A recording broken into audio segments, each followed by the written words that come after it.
सतनाम वाहेगुरु साहिब जीओ। श्लोक महला पहला। काया कोमल फुल गुण नानक गुप समाल।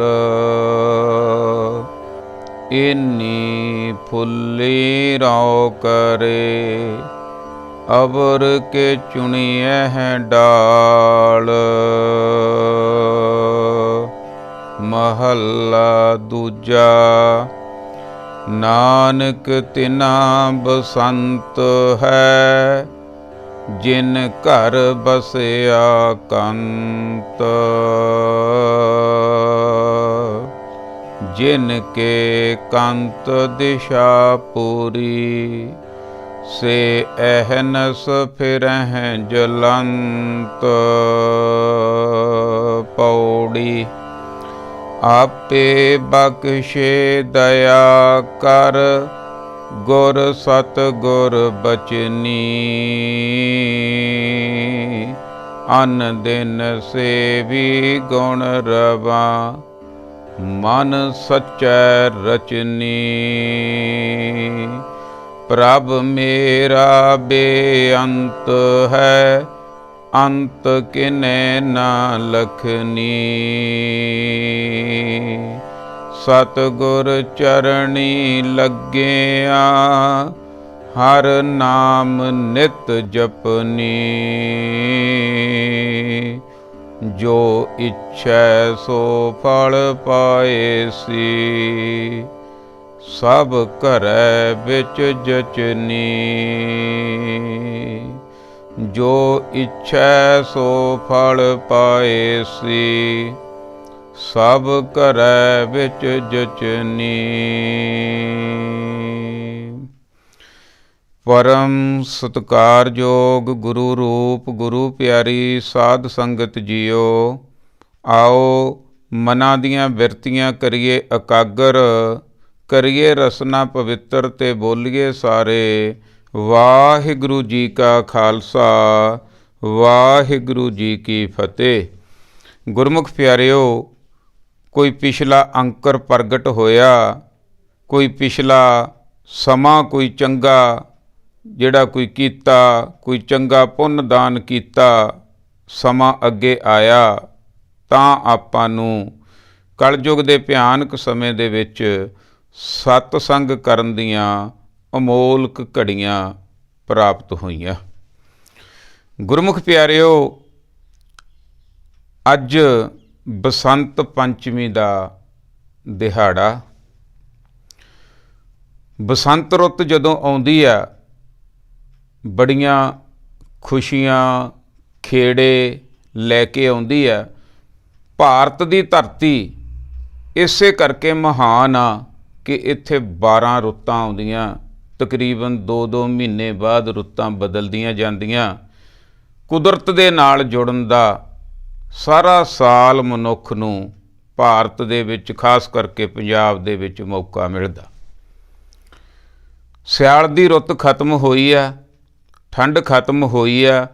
ਠੰਡ ਦੇ ਝੰਬੇ ਹੋਏ ਬੂਟੇ, ਨਰਮ ਪੌਦੇ ਹੁਣ ਉੱਗਣ ਲੱਗੇ ਆ। ਨਵੀਆਂ ਫੋਟਾਂ ਫੁੱਟਣ ਲੱਗੀਆਂ। ਇਸੇ ਕਰਕੇ ਚਾਰੇ ਪਾਸੇ ਬਸੰਤ ਆ। ਹੋਰ 10-20 ਦਿਨਾਂ ਨੂੰ ਇਹ ਫੁੱਲ ਹੀ ਫੁੱਲ ਖਿੜ ਪੈਣੇ ਆ। ਸਾਰੀ ਪ੍ਰਕਿਰਤੀ ਬਹੁਤ ਵਧੀਆ ਸੁੰਦਰ ਹੋ ਜਾਣੀ ਆ।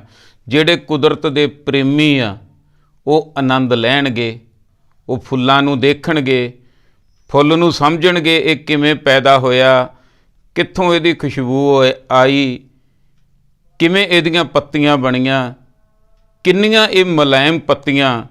ਉਹ ਦੇਖ ਕੇ ਬਣਾਉਣ ਵਾਲੇ ਤੱਕ ਪਹੁੰਚ ਸਕਦੇ ਹਾਂ।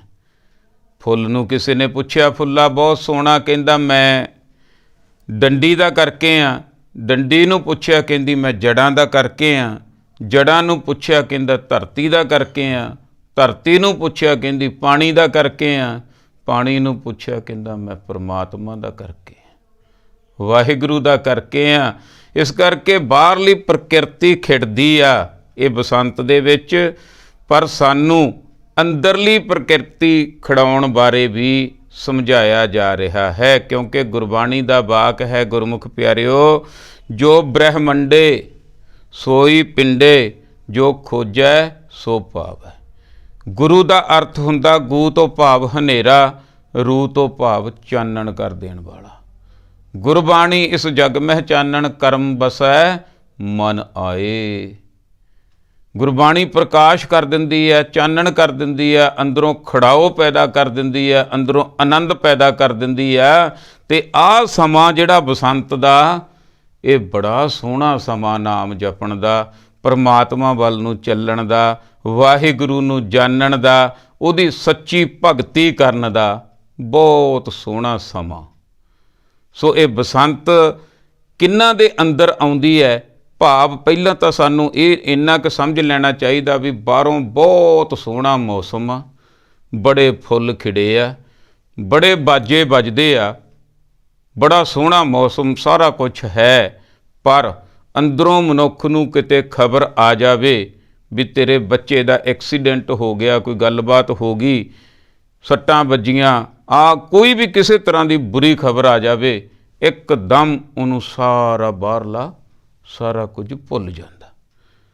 ਜਾਂ ਐਂ ਕਿਹਾ ਜਾਵੇ ਕਿ ਤੇਰੇ ਘਰ ਦੇ ਵਿੱਚ ਲੜਾਈ ਹੋਈ ਜਾਂਦੀ ਆ, ਭਾਈ ਬੁੜੀਆਂ ਲੜ ਪਈਆਂ, ਬੰਦੇ ਲੜ ਪਏ, ਅਤੇ ਉੱਥੇ ਹੀ ਬੰਦੇ ਦਾ ਮਨ ਆ ਜਿਹੜਾ ਬਾਹਰਲੇ ਪਾਸੇ ਨਹੀਂ ਲੱਗੇਗਾ। ਇਹ ਇੱਕ ਉਦਾਹਰਨ ਆ।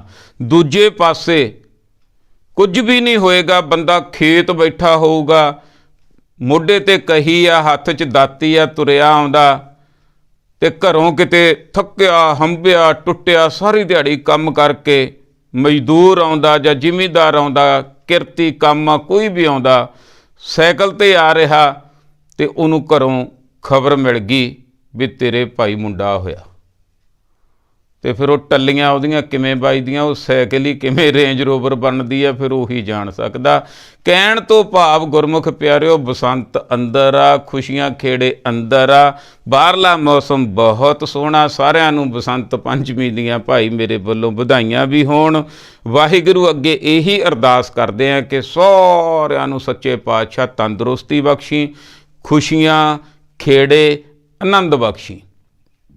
ਬਾਹਰਲੇ ਦੁੱਖਾਂ ਤੋਂ ਘਬਰਾਉਣਾ ਨਹੀਂ ਗੁਰਮੁਖ ਪਿਆਰਿਓ। ਗੁਰਬਾਣੀ ਦੇ ਵਿੱਚ ਸਾਨੂੰ ਸਮਝਾਇਆ ਗਿਆ, ਦੁੱਖ ਸੁੱਖ ਦੋਇ ਦਰ ਕੱਪੜੇ, ਪਹਿਰਾ ਜਾਏ ਮਨੁੱਖ। ਇਹ ਤਾਂ ਕੱਪੜਿਆਂ ਦੀ ਤਰ੍ਹਾਂ ਹੁੰਦੇ ਆ, ਜੇ ਦੁੱਖ ਨਾ ਮਿਲੇ ਨਾ ਬੰਦੇ ਨੂੰ ਤਾਂ ਸੁੱਖ ਦਾ ਆਨੰਦ ਨਹੀਂ ਮਾਣ ਸਕਦਾ। ਹੁਣ ਅੱਜ ਸਾਡਾ ਸਾਰਾ ਜ਼ੋਰ ਇਹੀ ਲੱਗਿਆ ਹੋਇਆ, ਮੈਨੂੰ ਦੁੱਖ ਨਾ ਮਿਲੇ, ਮੈਨੂੰ ਦੁੱਖ ਨਾ ਮਿਲੇ, ਮੈਨੂੰ ਦੁੱਖ ਨਾ ਮਿਲੇ। ਜਿੰਨਾ ਕੁ ਸਾਡਾ ਬਾਹਰਲਾ ਤਿੰਨਾਂ ਗੁਣਾਂ ਦੇ ਵਿੱਚ ਪੂਜਾ ਪਾਠ ਚੱਲਦਾ, ਸਿਰਫ ਮੇਰੇ ਖਿਆਲ ਮੁਤਾਬਕ ਤਾਂ ਇਸੇ ਕਰਕੇ ਹੀ ਚੱਲਦਾ, ਪਰ ਦੁੱਖ ਮਿਲਣਾ ਜ਼ਰੂਰੀ ਹੈ। ਦੁੱਖ ਦਾਰੂ, ਸੁੱਖ ਰੋਗ ਭਇਆ। ਆਈ ਆਪਣੇ ਵਰਗਾ ਬੰਦਾ ਸੀ ਕੋਈ, ਉਹ ਕਿਸੇ ਚੰਗੇ ਇਨਸਾਨ ਦੀ ਸੇਵਾ ਕਰਦਾ ਸੀ, ਉਹਨੂੰ ਮਹਾਤਮਾ ਪੁਰਸ਼ ਨਾ ਕਹਿ ਦਈਏ, ਜਿਹਦੇ ਅੰਦਰ ਗੁਣ ਪੈਦਾ ਹੋ ਜਾਂਦੇ ਆ, ਜਿਹੜਾ ਪਰਉਪਕਾਰੀ ਹੋ ਜਾਂਦਾ, ਜਿਹੜਾ ਸਭ ਦਾ ਭਲਾ ਸੋਚਦਾ, ਤਿੰਨਾਂ ਗੁਣਾਂ ਤੋਂ ਉੱਪਰ ਹੋ ਜਾਂਦਾ। ਉਹਦੇ ਕੋਲੇ ਕੋਈ ਬੰਦਾ ਗਿਆ, ਥੋੜ੍ਹਾ ਜਿਹਾ ਚਿਰ ਸੇਵਾ ਕੀਤੀ, ਕਹਿੰਦਾ ਮਹਾਤਮਾ ਪੁਰਸ਼ੋ ਮੇਰੀ ਸੇਵਾ ਕਦੋਂ ਕੁ ਲੱਗੂਗੀ? ਕਹਿੰਦਾ ਵੀ ਕੀ ਗੱਲ? ਕਹਿੰਦਾ ਮੈਨੂੰ 2 ਮਹੀਨੇ ਹੋ ਗਏ ਸੇਵਾ ਕਰਦੇ ਨੂੰ, ਦੁੱਖ ਤਾਂ ਮੇਰੇ ਟੁੱਟੇ ਨਹੀਂ, ਦੁੱਖ ਤਾਂ ਮੇਰੇ ਹਟੇ ਨਹੀਂ। ਹੁਣ ਜੇ ਤਾਂ ਉਹ ਮਹਾਤਮਾ ਪੁਰਸ਼ ਕੱਚਾ ਹੁੰਦਾ ਫਿਰ ਤਾਂ ਕਹਿੰਦਾ ਕੋਈ ਨਹੀਂ ਪੁੱਤ, ਹੱਥ ਫੇਰ ਦਿੰਦੇ ਆ, ਤੇਰੇ ਦੁੱਖ ਨੇੜੇ ਵੀ ਨਹੀਂ ਆਊਗਾ। ਉਹ ਮਹਾਤਮਾ ਪੁਰਸ਼ ਸੋਚੀ ਪੈ ਗਿਆ, ਕਿਉਂਕਿ ਇਹ ਜਿਹੜੀਆਂ ਗੱਲਾਂ ਨਾ, ਇਹ ਅੰਦਰੂਨੀ ਗੱਲਾਂ, ਧਰਮ ਦੀਆਂ ਗੱਲਾਂ, ਇਹ ਸਾਡਾ ਅੰਦਰ ਖੋਲ੍ਹ ਵੀ ਸਕਦੀਆਂ ਅਤੇ ਸਾਡਾ ਅੰਦਰ ਬੰਦ ਵੀ ਕਰ ਸਕਦੀਆਂ।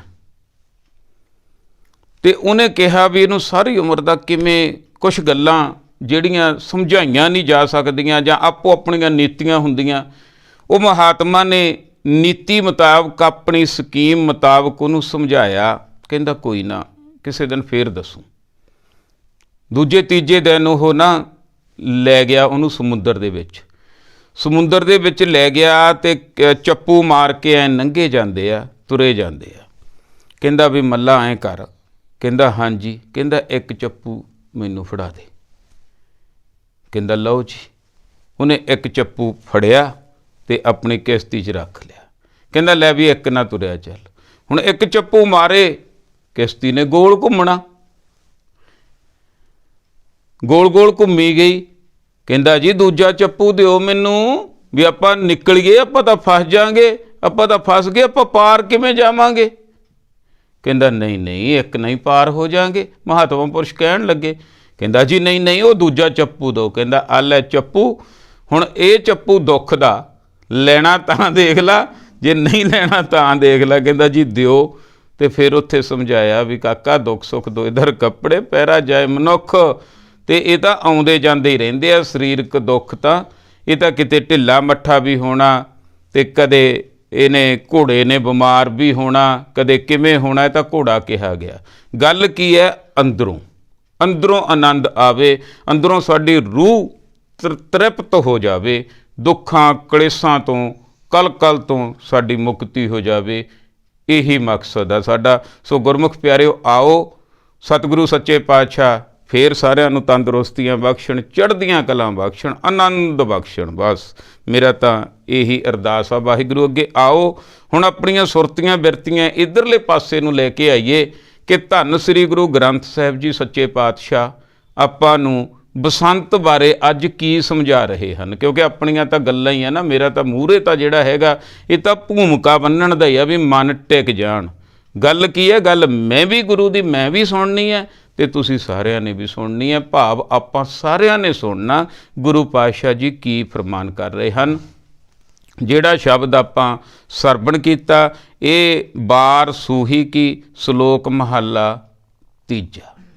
ਸੂਹੀ ਦੀ ਬਾਰ, ਸੂਹੀ ਕੀ ਬਾਰ ਦੇ ਵਿੱਚ ਤੀਜੇ ਪਾਤਸ਼ਾਹ ਜੀ ਦੀ ਇਹ ਬਾਰ ਫਰਮਾਨ ਕੀਤੀ ਹੋਈ ਹੈ। ਸ਼ਲੋਕ ਕਿਸੇ ਵੀ ਪਾਤਸ਼ਾਹ ਜੀ ਦੇ ਆ ਸਕਦੇ ਆ, ਦੂਜੇ ਪਾਤਸ਼ਾਹ ਜੀ ਦੇ ਸ਼ਲੋਕ ਵੀ ਆਉਣਗੇ। ਆਓ ਬਿਲਕੁਲ ਮਨ ਬਿਰਤੀਆਂ ਇਕਾਗਰ ਕਰਕੇ ਸਰਵਣ ਕਰੀਏ ਜੀ। ਸ਼ਲੋਕ ਮਹੱਲਾ ਪਹਿਲਾ। ਕਾਇਆ ਕੂਮਲ ਫੁੱਲ ਗੁਣ, ਨਾਨਕ ਗੁਪਸ ਮਾਲ। ਸ਼ਲੋਕ ਮਹੱਲਾ ਪਹਿਲਾ। ਪਹਿਲੇ ਪਾਤਸ਼ਾਹ ਸਿੱਖ ਧਰਮ ਦੇ ਮੋਢੀ ਧੰਨ ਧੰਨ ਸ੍ਰੀ ਗੁਰੂ ਨਾਨਕ ਦੇਵ ਸੱਚੇ ਪਾਤਸ਼ਾਹ ਜੀ ਦੇ ਮੁਬਾਰਕ ਮੁਖ ਵਿੱਚੋਂ ਫਰਮਾਨ ਕੀਤਾ ਹੋਇਆ ਇਹ ਪਵਿੱਤਰ ਸ਼ਲੋਕ ਹੈ ਜੀ। ਜਿਹੜੇ ਸ਼ਲੋਕ ਹੁੰਦੇ ਆ ਨਾ ਗੁਰਮੁਖ ਪਿਆਰਿਓ, ਇਹ ਨਾ ਬਦਾਮ ਦੀ ਤਰ੍ਹਾਂ ਹੁੰਦੇ ਆ। ਹੁੰਦੇ ਇਹ ਛੋਟੇ ਆ ਪੜ੍ਹਨ ਦੇ ਵਿੱਚ, ਪਰ ਗੱਲ ਬਹੁਤ ਵੱਡੀ ਡੂੰਘੀ ਹੁੰਦੀ ਹੈ। ਜਿਵੇਂ ਆਪਾਂ ਨੂੰ ਪੜ੍ਹਨ 'ਚ ਆਉਂਦਾ ਵੀ ਬਹੁਤੇ ਸ਼ਬਦਾਂ ਦਾ ਇੱਕ ਸ਼ਬਦ, ਇਹ ਇਸ ਤਰ੍ਹਾਂ ਇਹ ਖੋਲ੍ਹਣਾ ਪੈਂਦਾ। ਜਿਹੜਾ ਸ਼ਲੋਕ ਆ, ਜਿਹੜੀ ਪੌੜੀ ਹੈ, ਉਹ ਸ਼ਲੋਕਾਂ ਦਾ ਭਾਵ ਸੌਖਾ ਕਰਕੇ ਗੁਰੂ ਪਾਤਸ਼ਾਹ ਜੀ ਨੇ ਸਮਝਾਇਆ ਹੁੰਦਾ। ਹੁਣ ਇਹਦੇ ਵਿੱਚ ਕੀ ਸਮਝਾ ਰਹੇ ਨੇ? ਪਹਿਲੀ ਗੱਲ ਤਾਂ ਅਸੀਂ ਜਦੋਂ ਗੁਰਬਾਣੀ ਨੂੰ ਪੜ੍ਹਨਾ, ਸੁਣਨਾ, ਸਮਝਣਾ, ਤਾਂ ਜਿਹੜਾ ਵਿਸ਼ਰਾਮ ਆ ਨਾ, ਕੌਮਾ ਜਿਹਨੂੰ ਕਹਿੰਦੇ ਆ, ਇਹ ਬਹੁਤ ਜ਼ਰੂਰੀ ਹੈ ਗੁਰਮੁਖ ਪਿਆਰਿਓ। ਜਿਵੇਂ ਮੰਨ ਲਓ ਰੋਕੋ ਨਾ ਜਾਣ ਦਿਓ, ਸ਼ਬਦ ਹੈ ਇੱਕ, ਰੋਕੋ ਨਾ ਜਾਣ ਦਿਓ। ਜੇ ਤਾਂ ਰੋਕੋ ਤੇ ਕੌਮਾ ਆ ਗਿਆ, ਰੋਕੋ ਨਾ ਜਾਣ ਦਿਓ, ਸ਼ਬਦ ਬਣ ਗਿਆ। ਇਹਨੂੰ ਬੰਦੇ ਨੂੰ ਰੋਕ ਲਓ, ਇੱਥੋਂ ਜਾਣ ਨਾ ਦਿਓ। ਜੇ ਉਹੀ ਕੌਮਾ ਚੱਕ ਕੇ ਇੱਧਰਲੇ ਪਾਸੇ ਲਾ ਦਈਏ, ਰੋਕੋ ਨਾ ਜਾਣ ਦਿਓ, ਫਿਰ ਆ ਵੀ ਬੰਦੇ ਨੂੰ ਰੋਕੋ ਨਾ ਜਾਣ ਦਿਓ। ਇਸੇ ਤਰ੍ਹਾਂ ਜਿਹੜੇ ਕੌਮੇ ਜਾਣੀ ਵਿਸ਼ਰਾਮ ਆ, ਇਹਦਾ ਧਿਆਨ ਰੱਖਣਾ ਜ਼ਰੂਰੀ ਹੈ। ਫਿਰ ਸਾਨੂੰ ਚੰਗੀ ਤਰ੍ਹਾਂ ਸਮਝ ਲੱਗ ਜਾਂਦੀ ਹੈ ਗੁਰੂ ਪਾਤਸ਼ਾਹ ਜੀ ਕੀ ਸਮਝਾਉਣਾ ਚਾਹੁੰਦੇ ਆ, ਕੀ ਸਮਝਾਉਣਾ ਚਾਹੁੰਦੇ ਆ। ਪਹਿਲਾਂ ਤਾਂ ਸਾਨੂੰ ਸਾਡੀਆਂ ਸਾਰੀਆਂ ਬਾਹਰੋਂ ਸੁਰਤੀਆਂ ਬਿਰਤੀਆਂ ਬਿਲਕੁਲ ਬੰਦ ਹੋ ਜਾਣੀਆਂ ਚਾਹੀਦੀਆਂ। ਬਾਹਰਲਾ ਕੰਮ ਆ, ਬਾਹਰਲੀ ਦੁਨੀਆ ਅਲੱਗ ਆ। ਇਹ ਹੁਣ ਮੈਂ ਆਪਣੇ ਆਪ ਵਾਸਤੇ ਆਤਮਿਕ ਗਿਆਨ ਲੈਣ ਲੱਗਿਆ, ਮੈਂ ਨਾਮ ਲੈਣਾ, ਮੈਂ ਅਮੋਲਕ ਵਸਤੂ ਲੈਣੀ ਹੈ, ਮੈਂ ਬੜੀ ਮਹਿੰਗੀ ਵਸਤੂ ਲੈਣੀ ਹੈ ਗੁਰੂ ਦੇ ਕੋਲੋਂ। ਬੜੇ ਧਿਆਨ ਦੇ ਨਾਲ ਮੈਂ ਸਰਵਣ ਕਰਨਾ। ਕੀ ਪਤਾ ਕਿੱਦੇ ਮਨ ਟਿਕ ਜੇ ਅਤੇ ਕਿਹਦਾ ਟਿਕ ਜੇ। ਕਈ ਵਾਰੀ ਇਹ ਹੁੰਦਾ ਵੀ ਸੁਣਾਉਣ ਵਾਲੇ ਦਾ ਉੱਦੇ ਨਹੀਂ ਟੁਕਿਆ ਹੁੰਦਾ, ਸੁਣਨ ਵਾਲੇ ਦਾ ਹੀ ਟਿਕ ਜਾਂਦਾ, ਉਹ ਨਾਮ ਤੱਕ ਪਹੁੰਚ ਸਕਦਾ। ਗੁਰਮੁਖ ਪਿਆਰਿਓ, ਗੁਰੂ ਪਾਤਸ਼ਾਹ ਜੀ ਕੀ ਸਮਝਾ ਰਹੇ ਹਨ? ਗੁਰੂ ਨਾਨਕ ਸੱਚੇ ਪਾਤਸ਼ਾਹ ਜੀ ਫਰਮਾਨ ਕਰ ਰਹੇ ਹਨ, ਕਹਿੰਦੇ ਕਾਇਆ ਕੂਮਲ ਫੁੱਲ ਗੁਣ, ਨਾਨਕ ਗੁਪਸ ਮਾਲ। ਹੁਣ ਮਾਲਾ ਚੜਾਉਂਦੇ ਆ ਲੋਕ, ਫੁੱਲਾਂ ਦੀ। ਸਿੱਖਾਂ ਵਾਸਤੇ ਇਹ ਗਲਤ ਆ ਭਾਈ। ਦੇਖੋ ਦੇਖੀ ਅਸੀਂ ਕਰੀ ਜਾਂਦੇ ਹਾਂ, ਫੁੱਲ ਚੜ੍ਹਾਈ ਜਾਂਦੇ ਹਾਂ, ਫੁੱਲ ਬਹੁਤ ਵਰਤਦੇ ਆ ਸਾਡੇ ਸਿੱਖ ਲੋਕ ਵੀ, ਪਰ ਗੁਰਬਾਣੀ ਮੁਤਾਬਕ ਇਹ ਗਲਤ। ਅੱਜ ਕਲੀਅਰ ਹੋ ਜੂਗੀ ਗੱਲ। ਮੈਂ ਆਪਣੇ ਕੋਲੋਂ ਨਹੀਂ ਕਹਿੰਦਾ, ਮੇਰਾ ਮੂੰਹ ਤਾਂ ਬਹੁਤ ਛੋਟਾ, ਮੇਰੀ ਔਕਾਤ ਤਾਂ ਐਵੇਂ ਕੀੜੇ ਕੁ ਜਿੰਨੀ ਹੈ ਸਿੱਖ ਪੰਥ ਦੇ ਮੁਕਾਬਲੇ 'ਚ। ਪਰ ਜੋ ਗੁਰਬਾਣੀ ਫਰਮਾਨ ਕਰ ਰਹੀ ਹੈ ਉਹਨੂੰ ਸਮਝਣਾ ਬਹੁਤ ਜ਼ਰੂਰੀ ਹੈ। ਅੱਜ ਨਹੀਂ ਤਾਂ ਕੱਲ੍ਹ, ਇੱਕ ਨਾ ਇੱਕ ਦਿਨ ਤਾਂ ਇਹ ਜਿੱਦਾਂ ਇਹ ਪ੍ਰਕਾਸ਼ ਹੋ ਗਿਆ, ਸਾਡਾ ਸੁਧਾਰ ਸਿੱਖ ਕੌਮ ਦਾ ਉੱਦੇ ਹੋਣ ਲੱਗਣਾ। ਠੀਕ ਹੈ, ਹਮਦਰਦੀ ਹੈ ਸਾਨੂੰ, ਅਸੀਂ ਸਿੱਖ ਹੋਣ ਦੇ ਨਾਤੇ ਆਪਦੀ ਕੌਮ ਦੇ ਨਾਲ। ਇਸ ਕਰਕੇ ਕਿਹਾ ਜਾਂਦਾ, ਆਓ ਆਪਾਂ ਆਪ ਵਧੀਆ ਸਿੱਖ ਬਣੀਏ। ਪਹਿਲਾਂ ਕਿਸੇ ਨੂੰ ਕਹਿਣ ਦੇ ਨਾਲੋਂ ਆਪਾਂ ਆਪਣੇ ਅੰਦਰ ਦੀ ਗੱਲ ਕਰੀਏ ਕਿ ਕਿਵੇਂ ਕੀ ਬਣ ਗਈ। ਇਹ ਬਾਹਰੋਂ ਸਾਰੀ ਮਾਲਾ ਪਰੋਣੀ ਗੁਪਤ ਮਾਲਾ, ਗੁਪਤ ਮਾਲਾ। ਗੁਪਤ ਮਾਲਾ ਬਾਰੇ ਇੱਕ ਬਾਹਰਲੀ ਮਾਲਾ ਦੇਖੋ, ਉਹ ਜਦੋਂ ਪਰੋਈ ਜਾਂਦੀ ਹੈ ਉਹ ਫੁੱਲ ਤੋੜੇ ਜਾਂਦੇ ਆ ਗੁਰਮੁਖ ਪਿਆਰਿਓ, ਫੁੱਲ ਤੋੜੇ ਜਾਂਦੇ ਆ ਟਾਹਣੀ ਦੇ ਨਾਲੋਂ, ਤੇ ਫਿਰ ਉਹ ਰੋਂਦੇ ਆ। ਕੁਦਰਤ ਦਾ ਜਿਹੜਾ ਕੁਦਰਤ ਦਾ ਪ੍ਰੇਮੀ ਹੈ ਨਾ, ਉਹ ਫੁੱਲ ਨਹੀਂ ਤੋੜ ਸਕਦਾ, ਉਹ ਫੁੱਲ ਨਹੀਂ ਤੋੜ ਸਕਦਾ। ਕਾਇਆ ਕੋਮਲ, ਫਿਰ ਉਹਦੀ ਮਾਲਾ ਕਿਹੜੀ ਬਣਦੀ ਹੈ? ਸਿੱਖਾਂ ਦੀ ਮਾਲਾ ਕਿਹੜੀ ਹੈ? ਕਾਇਆ ਇਹ ਸਰੀਰ, ਕੋਮਲ ਇਹ ਕੋਮਲ ਪੱਤੀਆਂ ਪਰੋਈਆਂ। ਮੈਂ ਗੁਰੂ ਨਾਨਕ ਬਾਬਾ ਜੀ ਸਮਝਾ ਰਹੇ ਆ, ਕਿਸੇ ਨਾਲ ਵੀ ਵਾਰਤਾ ਹੋ ਸਕਦੀ ਹੈ। ਹੁਣ ਆਪਾਂ ਨੂੰ ਗਿਆਨ ਆ ਵੀ ਅਸੀਂ ਕੀ ਕਰਨਾ, ਅਸੀਂ ਆਪਦੀ ਕਾਇਆ ਨੂੰ ਕੋਮਲ ਬਣਾਉਣਾ। ਫਿਰ ਉਹ ਕਿਹੜੇ ਫੁੱਲ ਕਿਹੜੇ ਚੁਣਨੇ ਆ ਜੀ? ਫੁੱਲ ਗੁਣ, ਨਾਨਕ ਨਿਰਗੁਣ ਗੁਣ ਕਰੇ, ਗੁਣ ਬੰਤਿਆਂ ਗੁਣ ਦੇ, ਗੁਣ ਪ੍ਰਾਪਤ ਕਰਨੇ ਆ। ਇਹ ਕਾਇਆ ਨੂੰ ਬਣਾਉਣਾ ਕੋਮਲ, ਕੋਮਲ ਬਣਾਉਣਾ, ਕੋਮਲ ਕਾਇਆ ਬਣਾਉਣੀ ਹੈ। ਸੱਚ ਦੇ ਨਾਲ ਜੁੜਨਾ, ਪ੍ਰਮਾਤਮਾ ਨਾਲ ਜੁੜਨਾ, ਵਾਹਿਗੁਰੂ ਦੇ ਨਾਲ ਜੁੜਨਾ, ਅੰਦਰੋਂ ਆਨੰਦ ਪ੍ਰਾਪਤ ਕਰਨਾ, ਤੇ ਸ਼ੁਭ ਗੁਣ ਇਹਦੇ ਤੇ ਪਰੋਣੇ ਆ। ਨਾਨਕ ਗੁਪ ਸਮਾਲ, ਇਸ ਤਰ੍ਹਾਂ ਤੇਰੀ ਗੁਪਤ ਮਾਲਾ ਬਣ ਜੂਗੀ। ਇਹ ਮਾਲਾ ਪਰੋਣੀ ਆ ਆਪਣੇ ਉੱਪਰ, ਇੱਕ ਇੱਕ ਫੁੱਲ ਕਰਕੇ। ਬਾਹਰੋਂ ਫੁੱਲ ਨਹੀਂ ਤੋੜਨੇ, ਉਹ ਤਾਂ ਤੂੰ ਗਲਤੀ ਕਰ ਰਿਹਾ, ਕਿਉਂਕਿ ਟਾਹਣੀ ਦੇ ਨਾਲ ਲੱਗਿਆ ਫੁੱਲ ਖਿੜਿਆ, ਆਨੰਦ ਲੈ ਰਿਹਾ। ਯਾਰ ਕਾਹਨੂੰ ਤੋੜ ਕੇ ਤੂੰ ਉਹੀ ਗੁਰੂ ਦੇ ਅੱਗੇ ਰੱਖਦਾ ਜਿਹੜਾ ਗੁਰੂ ਕਹਿੰਦਾ ਨਾ ਤੋੜ। ਇਹ ਗਿਆਨਤਾ ਹੀ ਹੈ। ਕਾਇਆ ਕੋਮਲ ਫੁੱਲ ਗੁਣ, ਨਾਨਕ ਗੁਪ ਸਮਾਲ, ਇਹ ਗੁਪਤ ਮਾਲਾ ਬਣਾਓ ਭਾਈ। ਜਾਂ ਇਹ ਗੁਪਤ ਮਾਲਾ ਬਣ ਜਾਂਦੀ ਹੈ, ਜਾਂ ਕਹਿ ਲਈਏ ਗੁਰੂ ਨਾਨਕ ਬਾਬਾ ਜੀ ਦੀ ਇਹ ਗੁਪਤ ਮਾਲਾ ਅੰਦਰ ਬਣੀ ਹੋਈ ਸੀ। ਸਾਨੂੰ ਸਿੱਖਿਆ ਕੀ ਹੈ ਹੁਣ? ਬਸ ਇੱਥੇ ਇੱਕੋ ਹੀ ਥਿਊਰੀ ਦੇ ਨਾਲ ਗੁਰਬਾਣੀ ਸਮਝ ਲੱਗੂਗੀ। ਮੇਨ ਥਿਊਰੀ ਹੈ ਇਹ, ਤੇ ਇਹਦੇ ਨਾਲ ਹੀ ਅੰਦਰ ਬਦਲਾਅ ਪੈਦਾ ਹੋਊਗਾ ਕਿ ਮੈਨੂੰ ਸਮਝਾਇਆ ਜਾ ਰਿਹਾ, ਹੁਣ ਸਮਝਾਇਆ ਜਾ ਰਿਹਾ, ਅੱਜ ਦੀ ਤਰੀਕ 'ਚ ਮੈਂ ਫੁੱਲ ਤੋੜਨੇ ਬੰਦ ਕਰਾਂ ਤੇ ਮੈਂ ਗੁਰੂ ਦੇ ਦੁਆਰੇ 'ਤੇ ਜਾ ਕੇ ਆਤਮਿਕ ਗਿਆਨ ਲੈ ਕੇ ਗੁਰਬਾਣੀ ਨਾਲ ਜੁੜ ਕੇ ਆਪਣੇ ਅੰਦਰੋਂ ਗੁਣ ਪੈਦਾ ਕਰਾਂ। ਇੰਨੀ ਫੁੱਲੀ ਰਾਓ ਕਰੇ, ਅਬਰ ਕੇ ਚੁਣੀਆਂ ਹੈ ਡਾਲ। ਦੇਖੋ ਦੋ ਹੀ ਪੰਗਤੀਆਂ, ਇੰਨੀ ਫੁੱਲੀ ਰਾਓ ਕਰੇ। ਇਹਨਾਂ ਫੁੱਲਾਂ ਦੇ ਨਾਲ, ਗੁਣਾਂ ਦੇ ਨਾਲ, ਹੇ ਮੇਰੀ ਜਿੰਦੇ ਪਤੀ ਪਰਮਾਤਮਾ ਵਾਹਿਗੁਰੂ ਜੀ ਨੂੰ ਰੁਝਾਇਆ ਜਾ ਸਕਦਾ ਹੈ, ਪਰਮਾਤਮਾ ਨੂੰ ਪਾਇਆ ਜਾ ਸਕਦਾ ਹੈ। ਬਾਹਰਲੇ ਫੁੱਲਾਂ ਦੇ ਨਾਲ ਪਰਮਾਤਮਾ ਦੀ ਪ੍ਰਾਪਤੀ ਨਹੀਂ ਹੁੰਦੀ। ਅੰਦਰੋਂ ਜੇ ਗੁਣਾ ਰੂਪੀ ਫੁੱਲ ਪੈਦਾ ਕਰ ਲਵੇਂ ਤਾਂ ਇੰਨੀ ਫੁੱਲੀ, ਇਹਨਾਂ ਫੁੱਲਾਂ ਦੇ ਨਾਲ ਅੰਦਰੋਂ ਆਨੰਦ ਪ੍ਰਾਪਤ ਕੀਤਾ ਜਾ ਸਕਦਾ, ਪਰਮਾਤਮਾ ਦੀ ਪ੍ਰਾਪਤੀ ਕੀਤੀ ਜਾ ਸਕਦੀ ਹੈ। ਅਬਰ ਕੇ ਚੁਣੀਆਂ ਡਾਲ, ਜਿਹਨੇ ਇਹ ਪ੍ਰਾਪਤੀ ਕਰ ਲਈ, ਜਿਹਨੇ ਅੰਦਰੋਂ ਆਨੰਦ ਲੈ ਲਿਆ, ਉਹਦੀ ਨਿਸ਼ਾਨੀ ਕੀ ਹੈ? ਉਹ ਫੁੱਲ ਨਹੀਂ ਤੋੜੇਗਾ। ਅਬਰ ਕੇ ਚੁਣੀਆਂ ਡਾਲ, ਉਨਾ ਚਿਰ ਲੋੜ ਸੀ ਬਾਹਰਲੇ ਫੁੱਲਾਂ ਦੀ ਜਿੰਨਾ ਚਿਰ ਅੰਦਰ ਫੁੱਲ ਪੈਦਾ ਨਹੀਂ ਹੋਏ। ਹੁਣ ਤਾਂ ਅੰਦਰੋਂ ਹੀ ਫੁੱਲ ਪੈਦਾ ਹੋ ਗਏ, ਅੰਦਰੋਂ ਹੀ ਗੁਣ ਪੈਦਾ ਹੋ ਗਏ, ਅੰਦਰੋਂ ਹੀ ਨਾਮ ਪੈਦਾ ਹੋ ਗਿਆ, ਅੰਦਰੋਂ ਹੀ ਸੁਗੰਧੀਆਂ ਆਉਣ ਲੱਗ ਗਈਆਂ। ਹੁਣ ਤਾਂ ਬਾਹਰੋਂ ਧਿਆਨ ਮਾੜਾ ਜਿਹਾ ਹਟਦਾ, ਅੰਦਰ ਜਾਂਦਾ ਤੇ ਅੰਦਰ ਹੀ ਜੋਤਾਂ ਜਗਦੀਆਂ, ਅੰਦਰ ਹੀ ਸਮਿੱਲਾਂ ਆਉਂਦੀਆਂ, ਅੰਦਰ ਹੀ ਫੁੱਲ ਪੈਦਾ ਹੋ ਗਏ। ਹੁਣ ਬਾਹਰਲੀਆਂ ਡਾਲੀਆਂ ਨਾਲੋਂ ਕਾਹਨੂੰ ਤੋੜਦੇ ਫਿਰਨਾ ਭਾਈ? ਇਸ ਤਰ੍ਹਾਂ ਭਾਈ ਆਪਾਂ ਆਪਣੇ ਅੰਦਰੋਂ ਗੁਣ ਰੂਪੀ ਫੁੱਲ ਪੈਦਾ ਕਰਨੇ ਆ ਤੇ ਆਪਣੇ ਅੰਦਰੋਂ ਸਮੈਲ ਆਵੇ। ਜੇ ਆਪਣੇ ਅੰਦਰੋਂ ਸਮੈਲ ਆਵੇਗੀ ਨਾ, ਵਾਸ਼ਨਾ ਆਵੇਗੀ, ਫਿਰ ਭੌਰੇ ਵੀ ਆਉਣਗੇ। ਨਿਸ਼ਾਨੀ ਇਹ ਆ 2-4 ਬੰਦੇ ਤੁਹਾਡੇ ਕੋਲੇ ਆ ਕੇ ਬੈਠਣਗੇ, ਤੁਹਾਡੀ ਗੱਲ ਸੁਣਨਗੇ, ਤੁਹਾਡੀ ਗੱਲ 'ਚ ਦਮ ਹੋਊਗਾ। ਜੇ ਅੰਦਰੋਂ ਖਿੜਿਆ ਹੋਊਗਾ ਤਾਂ ਬੰਦਾ, ਤੇ ਜੇ ਭਾਈ ਦੁਖੀ ਹੋਇਆ ਫਿਰ ਅਗਲਾ ਪਾਸਾ ਵੱਟੇਗਾ। ਇਸ ਤਰ੍ਹਾਂ ਇਹ ਜਿਹੜੇ ਸ਼ੁਭ ਗੁਣ ਆ, ਫਿਰ ਉਹ ਗੁਣਾ ਰੂਪੀ ਬੰਦੇ ਇਕੱਠੇ ਹੋ ਜਾਂਦੇ ਆ, ਸੰਗਤ ਇਕੱਠੀ ਹੋ ਜਾਂਦੀ ਹੈ। ਇਹ ਸਭ ਤੋਂ ਵੱਡਾ ਜਿਹੜਾ ਫੁੱਲ ਖਿੜਿਆ ਹੋਇਆ ਇਹ ਹੈ ਗੁਰੂ ਗ੍ਰੰਥ ਸਾਹਿਬ ਦੀ ਬਾਣੀ ਭਾਈ। ਇੱਥੋਂ ਲੈ ਕੇ ਫੁੱਲ ਖੜਾ ਸਕਦੇ ਹਾਂ। ਮਹੱਲਾ ਦੂਜਾ। ਨਾਨਕ ਤਿਨਾ ਬਸੰਤ ਹੈ, ਜਿਨ ਘਰ ਬਸਿਆ ਕੰਤ। ਦੂਜੇ ਪਾਤਸ਼ਾਹ ਗੁਰੂ ਅੰਗਦ ਦੇਵ ਸੱਚੇ ਪਾਤਸ਼ਾਹ ਜੀ, ਉਹਨਾਂ ਦਾ ਸ਼ਲੋਕ ਆ ਗਿਆ। ਨਾਨਕ ਤਿਨਾ ਬਸੰਤ ਹੈ, ਵਿਸ਼ਰਾਮ ਫਿਰ ਲੈਣਾ ਜ਼ਰੂਰੀ ਹੈ ਨਾ। ਨਾਨਕ ਤਿਨਾ, ਉਹਨਾਂ ਨੂੰ ਬਸੰਤ ਹੈ। ਕਿਹਨਾਂ ਨੂੰ ਜੀ?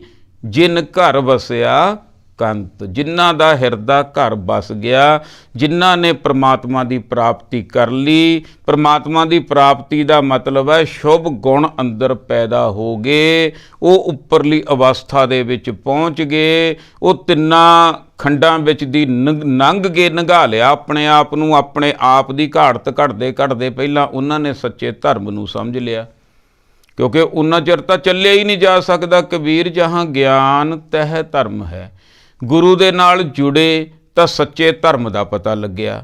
ਜਦੋਂ ਧਰਮਖੰਡ ਦੇ ਵਿੱਚ ਪਹੁੰਚੇ ਫਿਰ ਪਤਾ ਲੱਗਿਆ ਬਈ ਉਹ ਪ੍ਰਮਾਤਮਾ ਵਾਹਿਗੁਰੂ ਅਕਾਲ ਪੁਰਖ ਨੇ ਕਿਵੇਂ ਧਰਤੀ ਦੀ ਸਾਜਨਾ ਕੀਤੀ, ਕਿਵੇਂ ਖੰਡ ਬ੍ਰਹਿਮੰਡ ਬਣਾਏ। ਮੇਰੇ ਕੋਲ ਤਾਂ ਥੋੜ੍ਹਾ ਜਿਹਾ ਸਮਾਂ ਖੰਡਾਂ ਬ੍ਰਹਿਮੰਡਾਂ ਦੇ ਮੁਕਾਬਲੇ 'ਚ, ਮੈਂ ਕਿਉਂ ਐਵੇਂ ਸੜਿਆ ਭੁਜਿਆ ਰਹਿਣਾ। ਉਹ ਕਿਵੇਂ ਫੁੱਲ ਖਿਡਾਉਂਦਾ ਮੇਰੇ ਵਾਸਤੇ, ਕਿੰਨੀਆਂ ਵਧੀਆ ਉਹਨੇ ਆਕਸੀਜਨ ਪੈਦਾ ਕੀਤੀ, ਧਰਤੀ ਬਣਾਈ ਮੇਰੇ ਰਹਿਣ ਵਾਸਤੇ। ਮੈਨੂੰ ਕਿਵੇਂ ਉਹ ਰੋਜ਼ ਰਾਤ ਨੂੰ ਰੱਖਦਾ, ਮੇਰੇ 'ਤੇ ਪਹਿਰਾ ਦਿੰਦਾ। ਮੈਂ ਵੀ ਸੜਿਆ ਬੁਝਿਆ ਫਿਰਦਾ, ਮੈਂ ਟੁੱਟਿਆ ਕਰਕੇ, ਵਿਛੋੜਾ ਕਰਕੇ। ਫਿਰ ਕੀ ਹੋਣ ਲੱਗਿਆ? ਫਿਰ ਗਿਆਨ ਲੈਣ ਲੱਗਿਆ ਮਨੁੱਖ ਭਾਈ।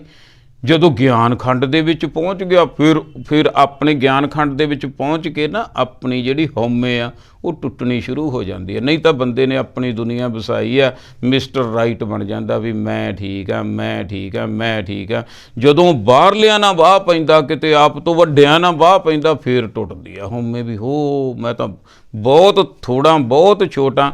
ਜਦੋਂ ਸ਼ਬਦ ਨਾਲ ਜੁੜਦਾ, ਜਦੋਂ ਮਨੁੱਖ ਖੰਡਾਂ ਬ੍ਰਹਿਮੰਡਾਂ ਦੀ ਸੈਰ ਕਰਦਾ, ਫਿਰ ਪਤਾ ਲੱਗਦਾ ਵੀ ਇਹ ਤਾਂ ਸਾਰਾ ਕੁਝ ਉਹਦਾ ਕੀਤਾ ਕਰਾਇਆ ਹੀ ਹੋ ਰਿਹਾ। ਮੈਂ ਤਾਂ ਐਵੇਂ ਇੱਕ ਕੀੜਾ ਨਿੱਕਾ ਜਿਹਾ, ਮੇਰੀ ਕਾਇਆ ਕੀ ਹੈ, ਮੇਰੀ ਪਾਇਆ ਕੀ ਹੈ। ਇਸ ਕਰਕੇ ਹਉਮੈ ਚਲੀ ਜਾਂਦੀ ਹੈ। ਦੂਜਾ ਖੰਡ ਫਿਰ ਇਹ ਗਿਆਨ ਖੰਡ ਆ, ਅਤੇ ਗਿਆਨ ਖੰਡ ਤੋਂ ਬਾਅਦ ਫਿਰ ਸ਼ਰਮ ਖੰਡ ਆ। ਉਹ ਮਿਹਨਤ ਦਾ ਭਾਈ, ਉੱਥੇ ਮਿਹਨਤ ਕਰਨੀ ਹੈ। ਮਿਹਨਤ ਕੀ ਹੈ? ਸਾਰਿਆਂ ਤੋਂ ਵੱਡੀ ਗੱਲ ਦੁਨੀਆ ਨਾਲ ਉੱਥੇ ਟਾਕਰਾ ਹੋ ਜਾਂਦਾ, ਦੁਨਿਆਵੀ ਵਿਚਾਰਾਂ ਨਾਲ, ਮਾਇਆਵਾਦੀ ਵਿਚਾਰਾਂ ਦੇ ਨਾਲ, ਅੰਦਰੋਂ ਵੀ ਅਤੇ ਬਾਹਰੋਂ ਵੀ। ਬਾਹਰੋਂ ਮਾਇਆਵਾਦੀ ਵਿਚਾਰਾਂ ਵਾਲੇ ਬੰਦੇ ਬੁਰੇ ਲੱਗਣ ਲੱਗ ਜਾਂਦੇ ਆ, ਉਹ ਉਹਨਾਂ ਨਾਲ ਵਿਚਾਰ ਮਿਲਣੇ ਜਿਹੜੇ ਆ ਨਹੀਂ ਮਿਲਦੇ।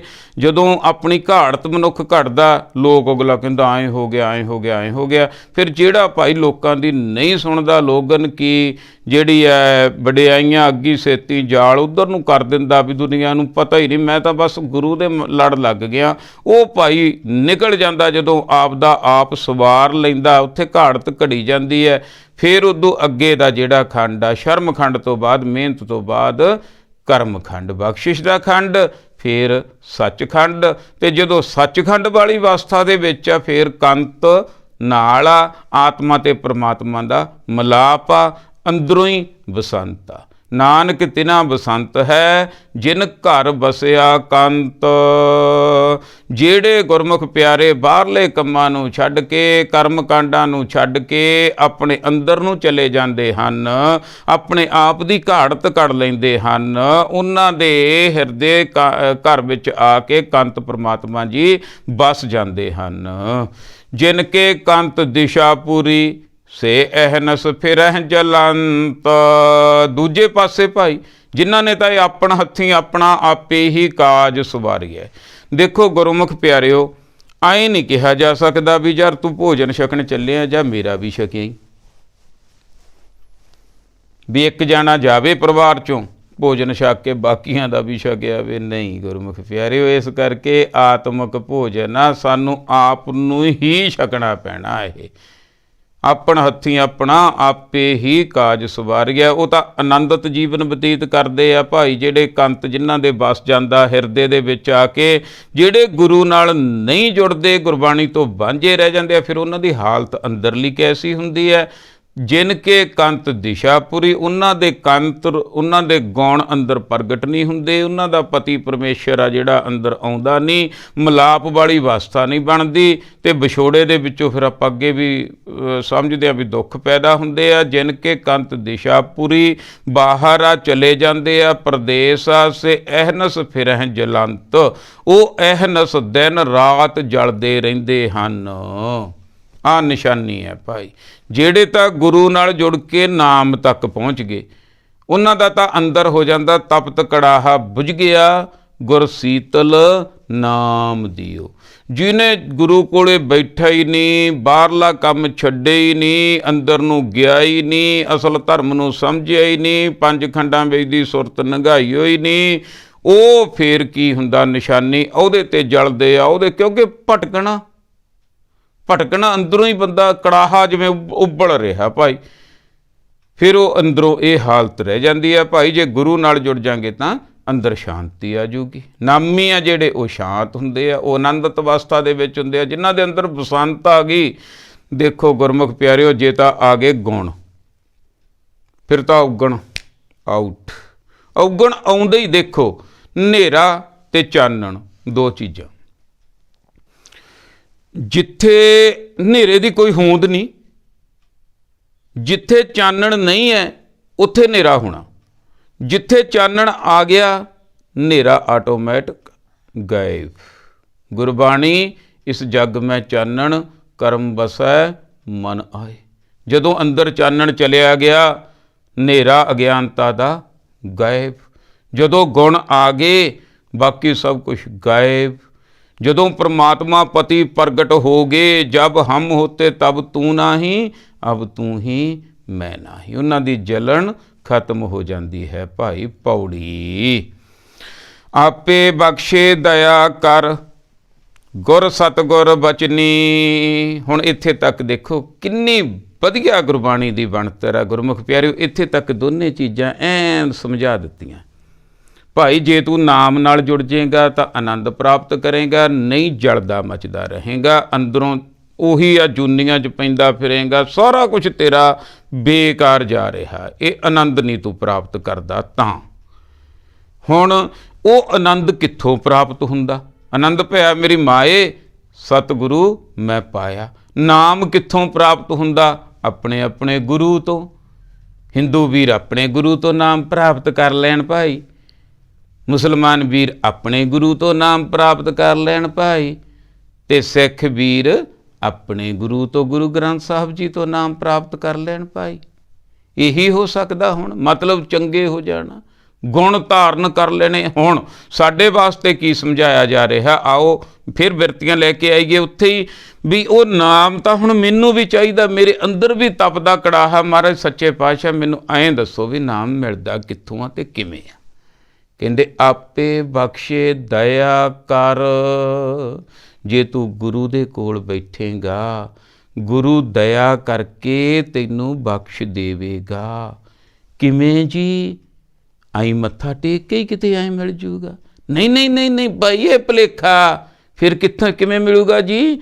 ਗੁਰ ਸਤਿਗੁਰ ਬਚਨੀ, ਗੁਰੂ ਸਤਿਗੁਰੂ ਬਚਨ ਸੁਣਾਊਗਾ, ਤੈਂ ਸੁਣਨੇ ਆ, ਸੁਣਿਆ ਮੰਨਿਆ ਮਨ ਕੀਤਾ ਭਾਉ, ਅੰਤਰਗਤ ਤੀਰਥ ਮਲ ਨਹਾਓ, ਫਿਰ ਨਾਮ ਮਿਲਣਾ।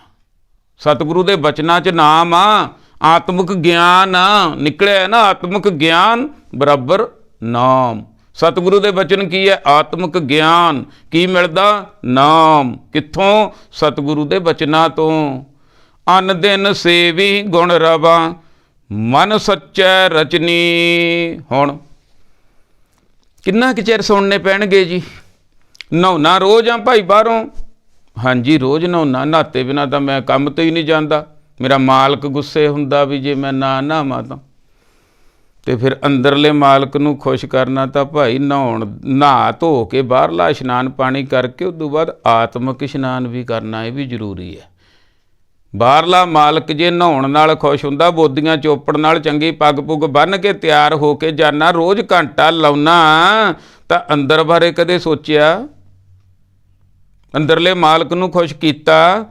ਇਸ ਕਰਕੇ ਅੰਨ ਦਿਨ ਹਰ ਰੋਜ਼ ਸੇਵੀ ਗੁਣ ਰਵਾਂ, ਮਨ ਸੱਚੈ ਰਚਨੀ। ਮੇਰੇ ਮਨਾ ਹਰ ਰੋਜ਼ ਇਹ ਖੁਰਾਕ ਛਕ, ਪਰਮਾਤਮਾ ਦੇ ਨਾਮ ਦੇ ਨਾਲ ਜੁੜ, ਗੁਣ ਰਵਾਂ। ਪਰਮਾਤਮਾ ਵਾਹਿਗੁਰੂ ਦੇ ਗੁਣਾਂ ਨੂੰ ਰਬਦਾ ਕਹਿੰਦਾ ਰਹਾਂ, ਸੁਣਦਾ ਰਹਾਂ, ਤਾਂ ਕਿ ਮੇਰੇ ਅੰਦਰ ਕਿਉਂ ਕਹਾਂ ਉਹ ਪਰਮਾਤਮਾ ਦੇ ਗੁਣ ਗਾਉਣ ਦਾ ਕੀ ਫਾਇਦਾ? ਦੱਸੋ ਭਾਈ।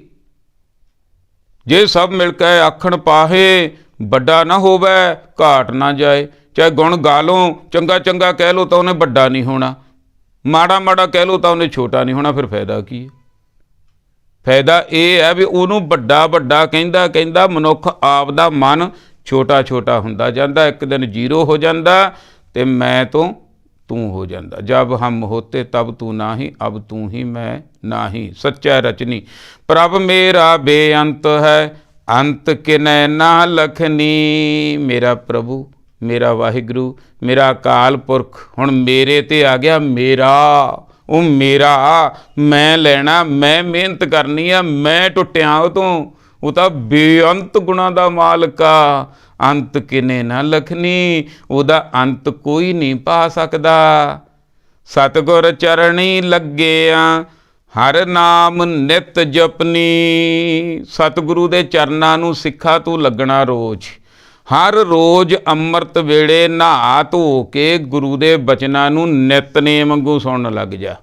ਬਸ ਫਿਰ ਘਾਟ ਘੜੀ ਜਾਊਗੀ। ਸਤਿਗੁਰ ਚਰਣੀ ਲੱਗਿਆ। ਸਤਿਗੁਰੂ ਕੌਣ ਆ? ਗੁਰੂ ਗ੍ਰੰਥ ਸਾਹਿਬ ਸੱਚੇ ਪਾਤਸ਼ਾਹ ਜੀ। ਇਹਨਾਂ ਦੇ ਚਰਨ ਕੀ ਹੈ? ਇਹਨਾਂ ਦੇ ਉਪਦੇਸ਼ ਸ਼ਰਧਾ ਭਾਵਨਾ ਦੇ ਨਾਲ ਮੈਂ ਸੁਣਨੇ ਆ। ਸਤਿਗੁਰ ਚਰਣੀ ਲੱਗਿਆ, ਹਰ ਨਾਮ ਨਿਤ ਜਪਨੀ। ਨਿਤ ਇਹ ਨਾਮ ਜਪਿਆ ਜਾਂਦਾ, ਜਿਹੜਾ ਆਪਾਂ 1 ਘੰਟਾ ਬੈਠ ਕੇ ਸ਼ਰਧਾ ਭਾਵਨਾ ਦੇ ਨਾਲ ਬਚਨ ਸਰਵਣ ਕਰਦੇ ਹਾਂ ਭਾਈ।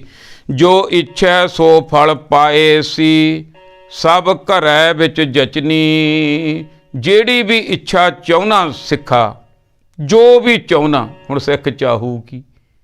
ਬਾਹਰਲੀ ਚੀਜ਼ ਤਾਂ ਸਿੱਖ ਨੇ ਮੰਗਣੀ ਨਹੀਂ। ਇਹਦਾ ਮਤਲਬ ਸਿੱਖ ਕਿਹੜਾ ਫਲ ਚਾਹੂ? ਮੇਰਾ ਮਿਲਾਪ ਕਰਾ ਦਿਓ ਜੀ, ਮੇਰਾ ਅੰਦਰੋਂ ਖੇੜਾ ਬਣ ਜੇ ਜੀ, ਮੇਰੇ ਔਗਣ ਖਤਮ ਕਰ ਦਿਓ ਜੀ, ਮੇਰੇ ਗੁਣ ਅੰਦਰ ਪੈਦਾ ਕਰ ਦਿਓ ਜੀ, ਮੇਰੀ ਅਗਿਆਨਤਾ ਦਾ ਹਨੇਰਾ ਖਤਮ ਕਰ ਦਿਓ ਜੀ, ਮੈਨੂੰ ਗੁਣਵਾਨ ਬਣਾ ਦਿਓ ਜੀ, ਮੈਨੂੰ ਚੰਗਾ ਇਨਸਾਨ ਬਣਾ ਦਿਓ ਜੀ, ਮੇਰਾ ਤੀਜਾ ਨੇਤਰ ਖੋਲ੍ਹ ਦਿਓ ਜੀ, ਮੈਨੂੰ ਚੌਥੇ ਪਦ ਦਾ ਸਵਾਦ ਦਿਖਾ ਦਿਓ ਜੀ, ਮੈਨੂੰ ਬੰਦਾ ਬਣਾ ਦਿਓ ਜੀ।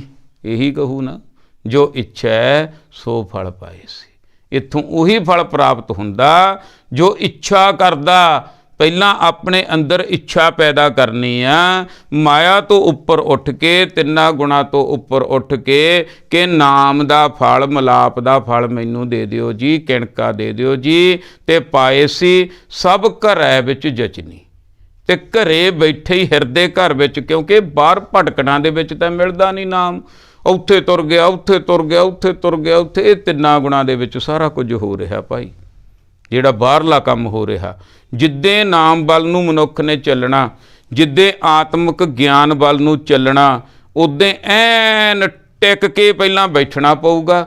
ਬਾਹਰਲਾ ਸ਼ੋਰ ਸ਼ਰਾਬੇ ਤੋਂ ਵੱਖਰਾ ਕੋਈ ਚੀਜ਼ ਬਣਾਉਣੀ ਪਊਗੀ। ਜਿਸ ਤਰ੍ਹਾਂ ਆਪਾਂ ਹੁਣ ਪੜਦੇ ਪੁੜਦੇ ਲਾ ਕੇ ਅੰਦਰ 1 ਘੰਟਾ ਬਹਿੰਦੇ ਹਾਂ, ਇੱਥੇ ਫਿਰ ਟਿਕ ਕੇ ਫਿਰ ਗੁਰੂ ਦੇ ਬਚਨ ਸੁਣਨੇ ਆ। ਫਿਰ ਮਨ ਨੇ ਟਿਕਣਾ, ਮਨ ਨੇ ਹਿਰਦੇ ਘਰ ਦੇ ਵਿੱਚ ਆਉਣਾ, ਤੇ ਹਿਰਦੇ ਘਰ ਦੇ ਵਿੱਚ ਆ ਕੇ ਆਨੰਦ ਹੀ ਆਨੰਦ ਆ। ਐਂ ਸਮਝ ਲਈਏ ਬਈ ਮਨ ਬਾਹਰ ਭਟਕਿਆ ਹੋਇਆ, ਇੰਜਣ ਆ, ਇੰਜਣ ਦੀ ਗਰਾਰੀ ਆ ਜਿਹੜੀ ਇੱਕ ਨਿਕਲੀ ਹੋਈ ਆ, ਇੰਜਣ ਸਟਾਰਟ ਨਹੀਂ ਹੋ ਰਿਹਾ। ਜਦੋਂ ਹੁਣ ਉਹ ਟਿਕਾਣੇ 'ਤੇ ਆ ਗਿਆ, ਮਿਸਤਰੀ ਚੰਗਾ ਮਿਲ ਗਿਆ, ਮਾੜਾ ਮਿਸਤਰੀ ਨਾ ਮਿਲੇ ਫਿਰ ਇੰਜਣ ਫਿਰ ਹੋਰ ਖਰਾਬ ਕਰ ਦੂਗਾ। ਚੰਗਾ ਮਿਸਤਰੀ ਮਿਲ ਗਿਆ, ਉਹਨੇ ਉਹ ਗਰਾਰੀ ਦੰਦੇ ਭੁਰਿਆਂ ਵਾਲੀ ਨਵੀਂ ਪਾਤੀ, ਸੈਲਫ ਮਾਰੀ, ਇੰਜਣ ਸਟਾਰਟ, ਫਿਰ ਕੰਮ ਸ਼ੁਰੂ। ਇਸੇ ਤਰ੍ਹਾਂ ਸਾਡਾ ਮਨ ਰੂਪੀ ਗਰਾਰੀ ਆਸੇ ਪਾਸੇ ਹੋ ਜਾਂਦੀ ਹੈ। ਜਦੋਂ ਗੁਰੂ ਨਾਲ ਜੁੜਦੇ ਹਾਂ, ਗੁਰੂ ਐਸਾ ਮਿਸਤਰੀ ਹੈ, ਉਹ ਮਾਰ ਕੇ ਕਿਰਾਂ ਉਹ ਥੋੜੀ ਤੇ ਗਰਾਰੀ ਕਰ ਦਿੰਦਾ ਸੈੱਟ। ਆਤਮਿਕ ਸਫ਼ਰ ਫੇਰ ਮਨੁੱਖ ਦਾ ਸ਼ੁਰੂ ਹੋ ਜਾਂਦਾ। ਇਸ ਕਰਕੇ ਭਾਈ ਤਿੰਨਾਂ ਗੁਣਾਂ ਦੇ ਵਿੱਚ ਨਹੀਂ ਰਹਿਣਾ, ਆਪਣੇ ਆਪ ਦਾ ਵੀ ਖਿਆਲ ਕਰਨਾ, ਆਪਣੇ ਅੰਦਰਲਾ ਕਾਰਜ ਵੀ ਕਰਨਾ ਜੋ ਅਸੀਂ ਕਰਨ ਆਏ ਆ। ਇੱਕ ਵਾਰੀ ਹੋ ਗਿਆ, ਉਸ ਤੋਂ ਬਾਅਦ ਆਨੰਦਿਤ ਜੀਵਨ ਹੋਵੇਗਾ, ਜਿਹਨੂੰ ਗੁਰਬਾਣੀ ਦੇ ਵਿੱਚ ਕਿਹਾ ਸਤਿਗੁਰ ਕੈ ਜਨਮੈ ਗਗਨ ਮਟਾਇਆ। ਸਾਡਾ ਆਵਾਗਾਉਣ ਖਤਮ ਹੋ ਜਾਵੇ, ਸਾਡੇ ਅੰਦਰ ਬਸੰਤ ਪੈਦਾ ਹੋ ਜਾਵੇ। ਬਸ ਆਖਰ ਦੇ ਵਿੱਚ ਇਹੀ ਆ, ਸਾਰਿਆਂ 'ਤੇ ਸਤਿਗੁਰੂ ਸੱਚੇ ਪਾਤਸ਼ਾਹ ਜੀ ਕਿਰਪਾ ਕਰਿਓ, ਸਾਰਿਆਂ ਨੂੰ ਅਕਲ ਮਤ ਬੁੱਧੀ ਬਖਸ਼ਿਓ, ਸਾਰਿਆਂ ਨੂੰ ਮੁਕਤੀ ਬਖਸ਼ਿਓ, ਅਤੇ ਕਿਸੇ ਦੇ ਪਿੱਛੇ ਸਾਨੂੰ ਵੀ ਬਖਸ਼ ਦਿਓ ਜੀ, ਸਾਨੂੰ ਵੀ ਉਹ ਖੇੜਾ ਆਨੰਦ ਬਖਸ਼ ਦਿਓ, ਤਾਂ ਕਿ ਸਾਡਾ ਵੀ ਜੀਵਨ ਆ ਜਿਹੜਾ ਇਹ ਸਫਲ ਹੋ ਜਾਵੇ। ਹੋਈਆਂ ਭੁੱਲਾਂ ਗਲਤੀਆਂ ਕਮੀਆਂ ਦੀ ਮਾਫੀ ਬਖਸ਼ਣਾ ਜੀ। ਆਓ ਗੱਜ ਕੇ ਫਤਿਹ ਬੁਲਾਈਏ। ਵਾਹਿਗੁਰੂ ਜੀ ਕਾ ਖਾਲਸਾ, ਵਾਹਿਗੁਰੂ ਜੀ ਕੀ ਫਤਿਹ।